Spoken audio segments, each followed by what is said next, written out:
This is the Thompson Cast. I am Mel Thompson. You know, Kenya is a good place for foreign direct investors in recent years, but you always have to be mindful of the weather in Kenya, as you should in any place where you are a foreign direct investor.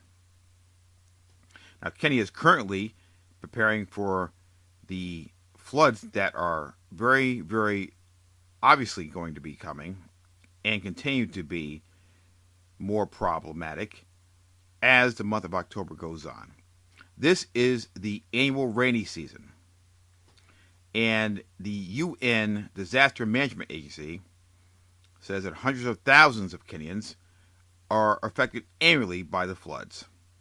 And this impact on these particular individuals means that they have problems working for companies or on projects that may have been financed by foreign direct investment. It also means that as consumers, they are having difficulties. So this particular risk must be included in your foreign direct investment thought process. How the government handles this is a very, very tricky situation. Like all natural disasters, you really can't predict with great certainty or control Mother Nature. But what you can do is prepare for certain situations that may arise.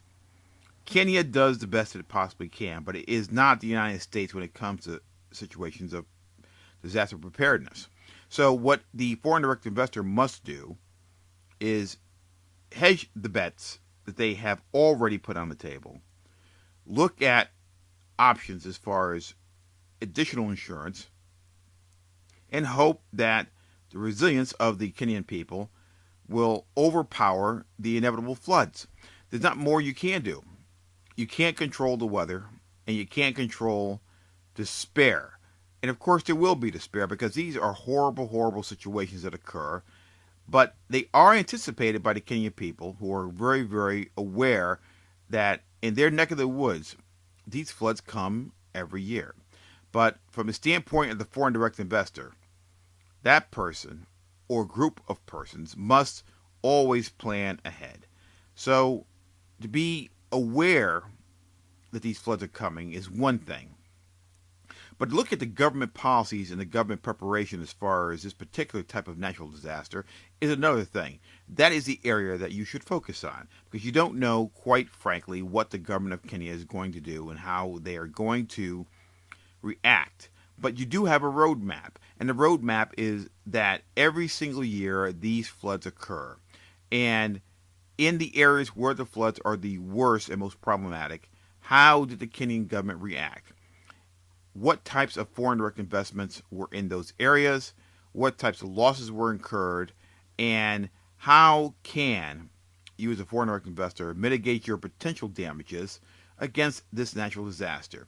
These are all questions that can be answered by looking at the government response, the government policies, and the government preparation in Kenya. And there's no way that you can possibly be 100% protected from such a situation.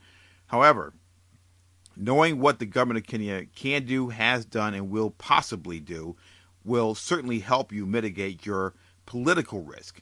Their non-action, or if they have a non-reaction, which is something I can't imagine they would have, is the political risk.